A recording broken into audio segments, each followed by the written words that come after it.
chief staff writer at the Frio-Nueces Current, who had the idea for hosting this forum. We'd also like to thank Jose Asuncion, there he is,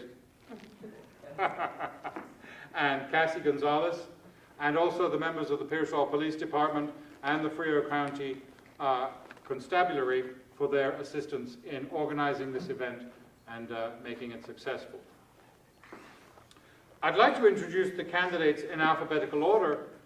We had confirmation from all 6 candidates in the upcoming primaries that they would attend. Hopefully, those who are not seated yet will join us.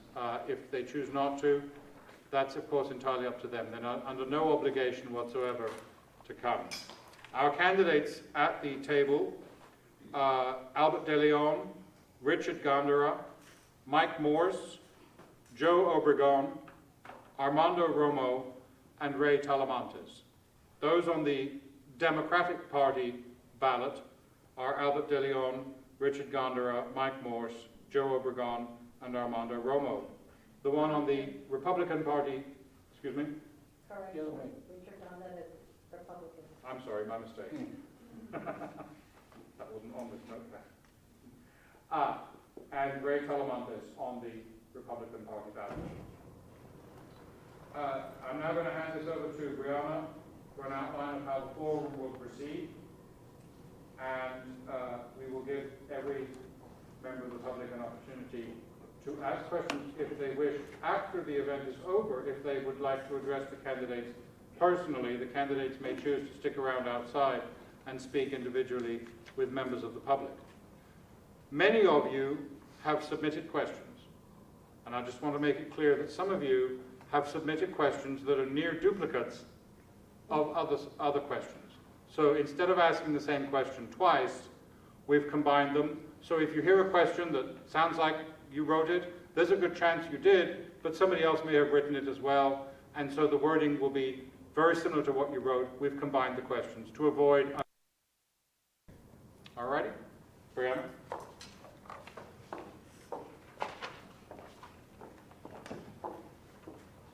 Yes. Do I need a mic? Because I will be talking. I'm good? You need a mic for me. I need a mic. Perfect.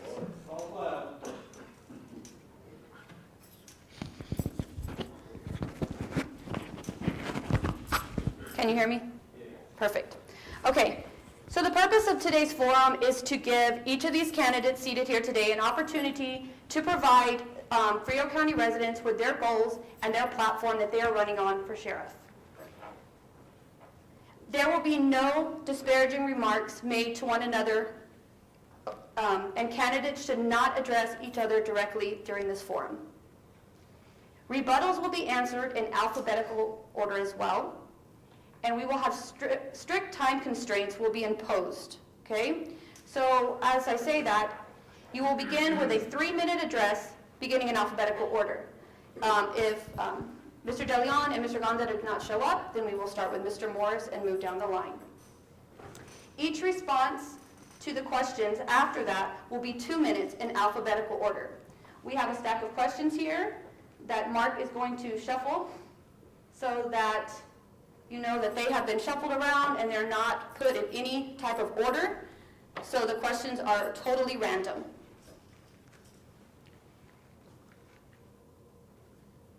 So if you do have a rebuttal to a question, just raise your hand, and even if Mr. Talamantes was the first one to raise his hand, but Mr. Morris also raised his hand, Mr. Morris will be asked given his rebuttal time before Mr. Talamantes. Okay? And then afterwards, the public, if you have specific issues to address individual candidates, which we did receive a stack of questions today that were brought in, and it says to a certain candidate, Mark is going to take back over at that time, and Mark is going to address the candidate with the question that was given. Okay? So those are the rules, and we will start. Let me give you guys a mic.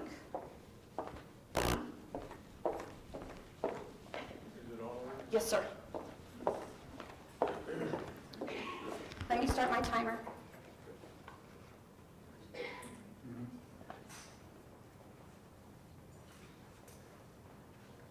Okay, you may begin. Okay. Well, my name is Mike Morris. Can everybody hear me? Okay, nothing like going first. That's great. But Stand up, Mike, stand up. stand up. And we can't see you back here.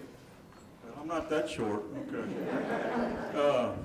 My name's Mike Morris. I've been in law enforcement 30 years. I didn't get into law enforcement until I was 30 years old. I was a bricklayer for years, and can't make any money if you don't work. So I got into law enforcement. I'm 61 years old right now. I became a police officer. I went to my first academy probably in 1990, and I stayed there a couple of years with Lampasas PD.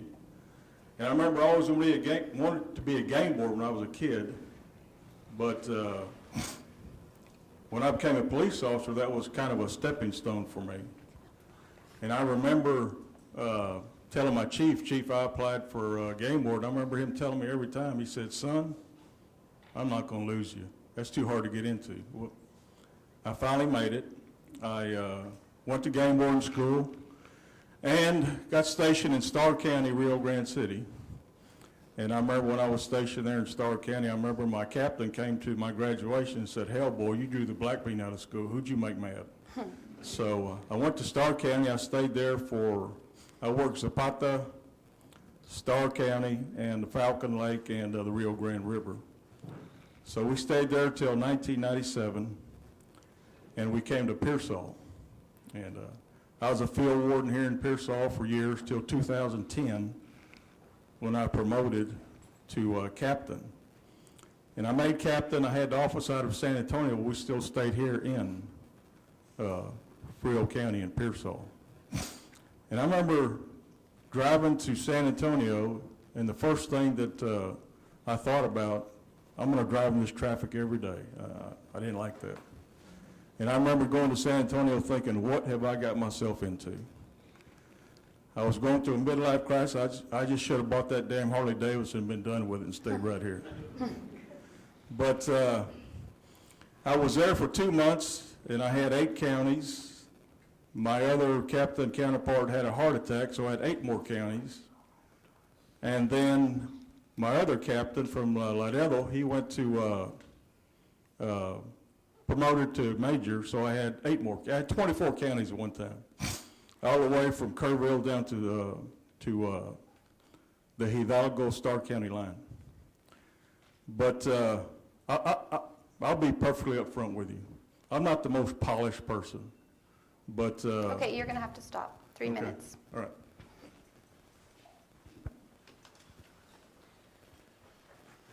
Good afternoon, good evening. My name is Jose Eustacio Obregon, better known as Joe Obregon. I was born and raised in Dilley. At a young age, I served with the Dilley Volunteer Fire Department, where I saved 2 lives, including myself, on a fire that 2 people, older people, were in the end of the hose. The power pole had burnt. The power line was on the ground. It shorted out. They saw the fire. They were fixing to squirt the electrical lines with the water. I pulled the hose back. It just went on. Nobody really acknowledged that.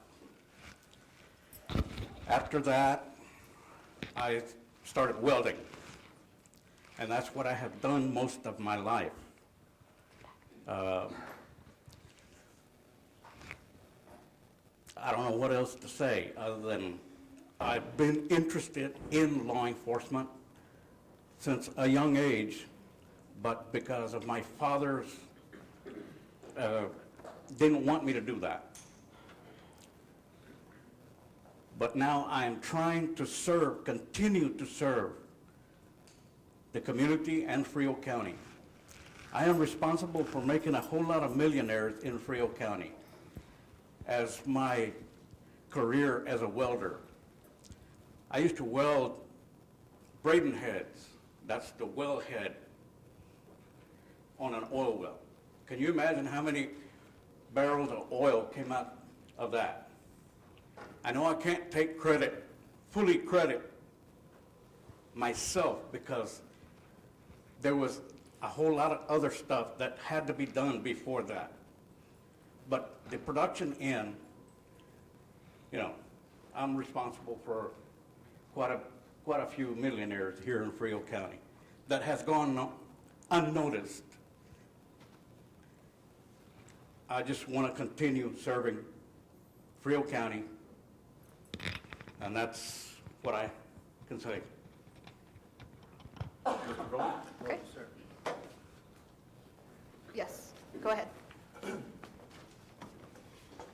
Good afternoon, my name is Armando Romo.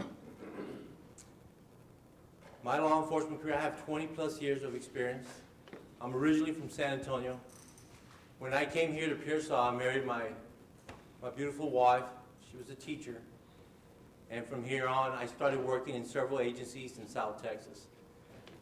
In my career in law enforcement, I specialized in drug interdiction.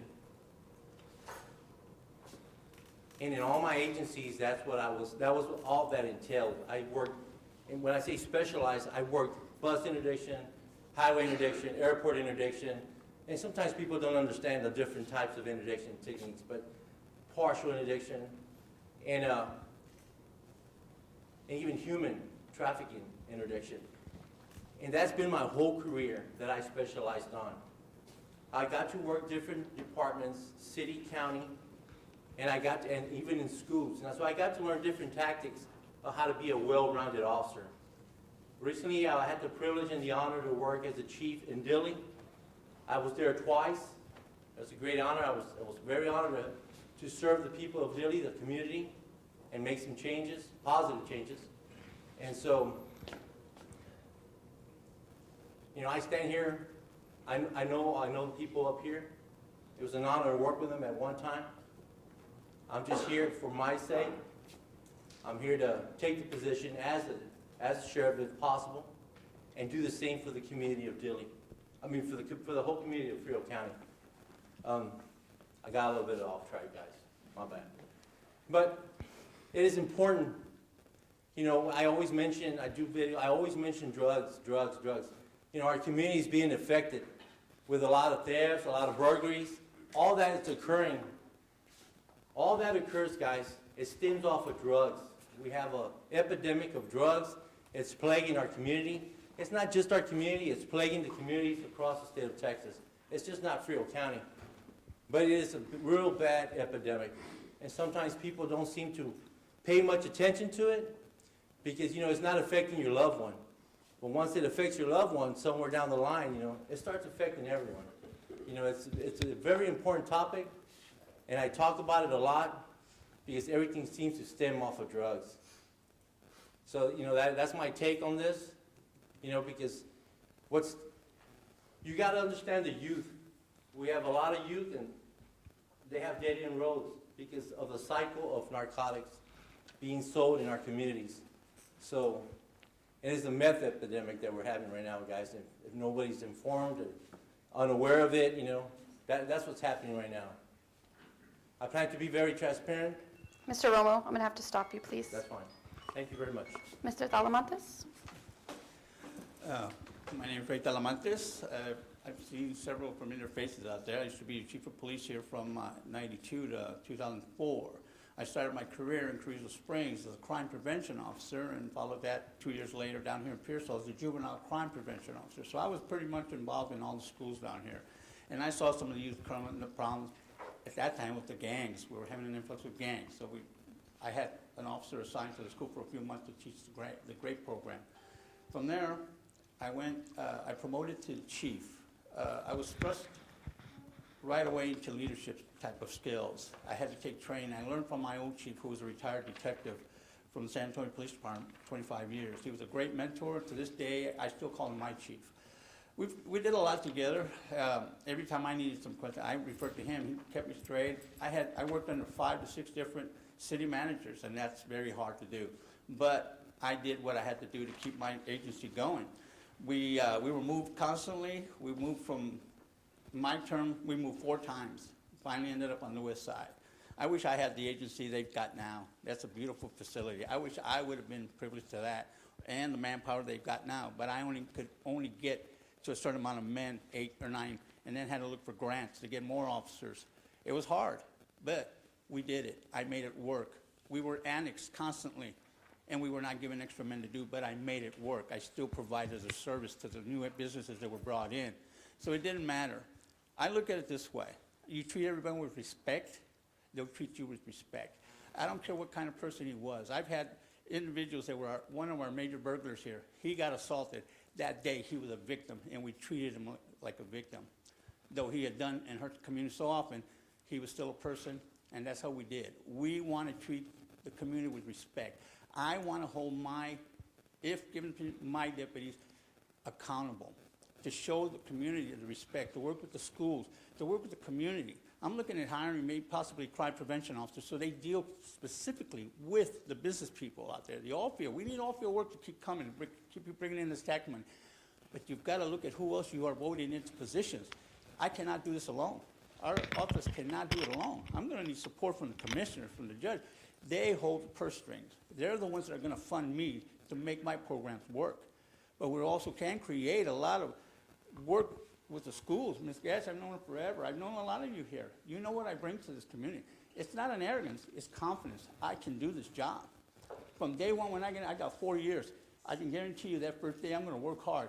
The day I leave that office, I'll walk with my head up high that I left it in a better position. That's all I'm saying. I ask for your support, and this is me. This is what I bring right here. Thank you very much. Just on time. If you'll give it back to Mr. Morris.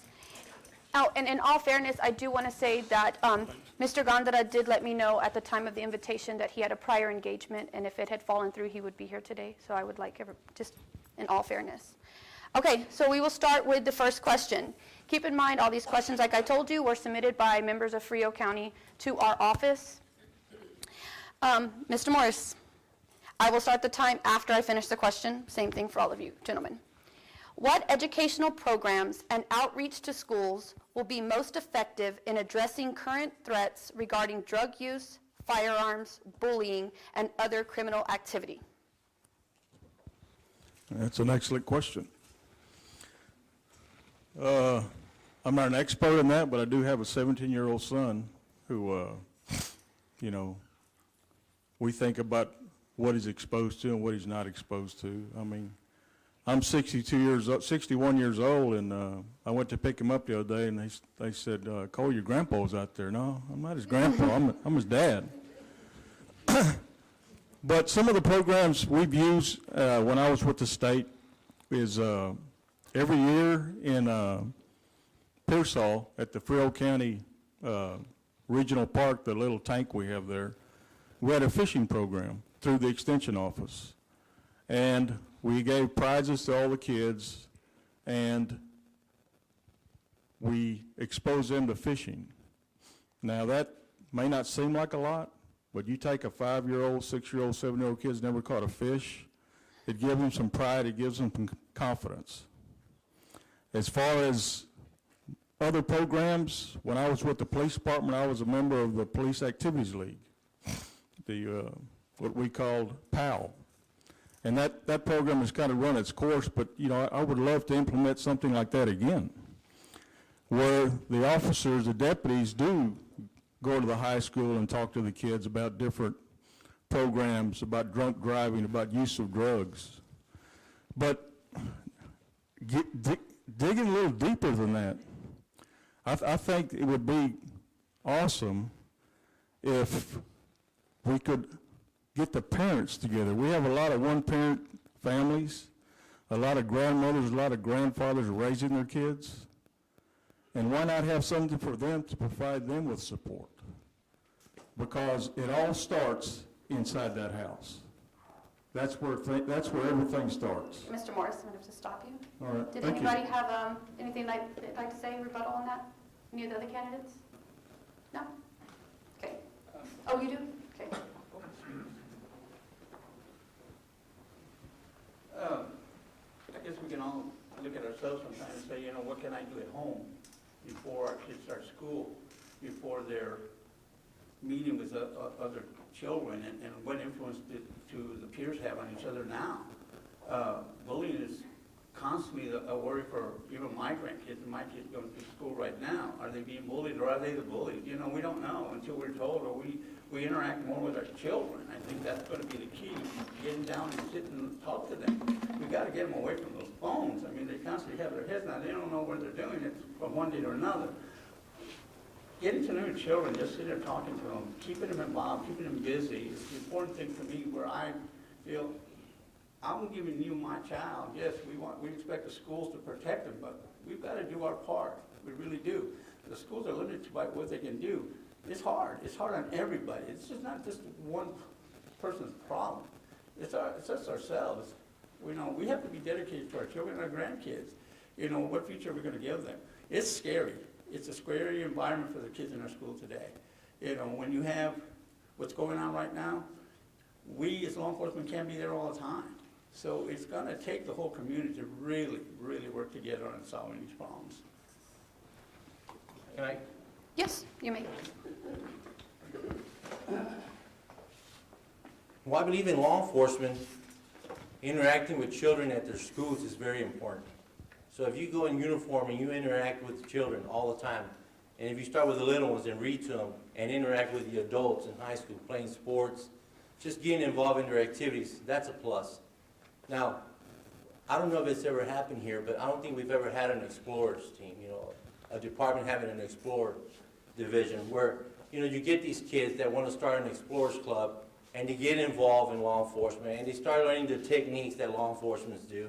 And they go to competition, they go in uniform, and they participate and compete with other departments. I think that's important. If you want to start putting them together, I think that's important. I mean, because you get the kids involved, they learn the tactics, they know how to handle an accident scene, they know how to do a crime scene, and they start learning these techniques, they start learning the basic laws. And I think that's important, because then the kids will get more involved. And as long as the kids get involved and the officers can interact a little bit more, you know, who else can give you more information than a kid? You know, a kid, that's where you get all your information. And he was correct in reference to raising children. It's how you build your community is how the kids are raised. So it takes a complete whole community in order to raise your children. Thank you.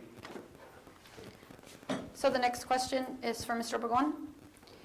What staffing levels do you believe are appropriate for adequate law enforcement coverage within the county?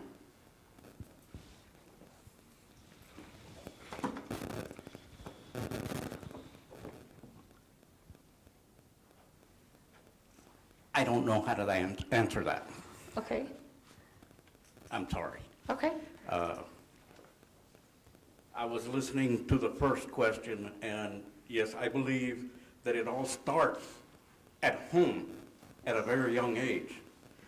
And, well, I'm sorry, I'm going back to the first question. So, okay. Do any of you gentlemen have something you'd like to say about that? Sure. You just All, repeat it? well, no, okay, no, all three of you have something to say? I do. Mr. Morris, did you? Yes. So we will start with Mr. Morris. I didn't hear the question. Okay. The question is, what staffing levels do you believe are appropriate for adequate law enforcement coverage within the county? You may start. Okay, concerning staffing levels,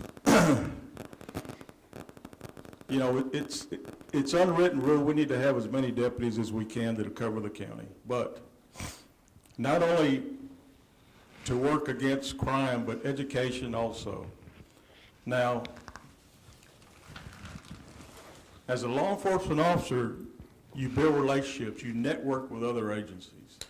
And that is so important being in Frio County, because at times you're not going to be staffed fully. That's just law enforcement. You got people that need takeoff, you got people that have vacations.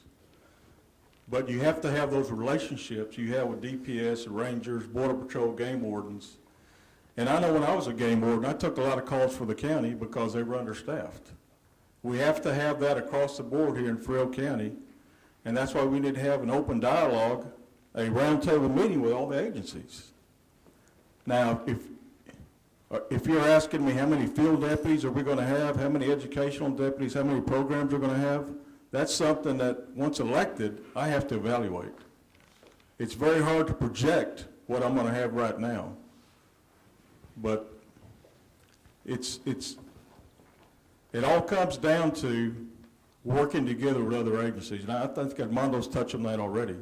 But that's going to be very important in this election, believe me.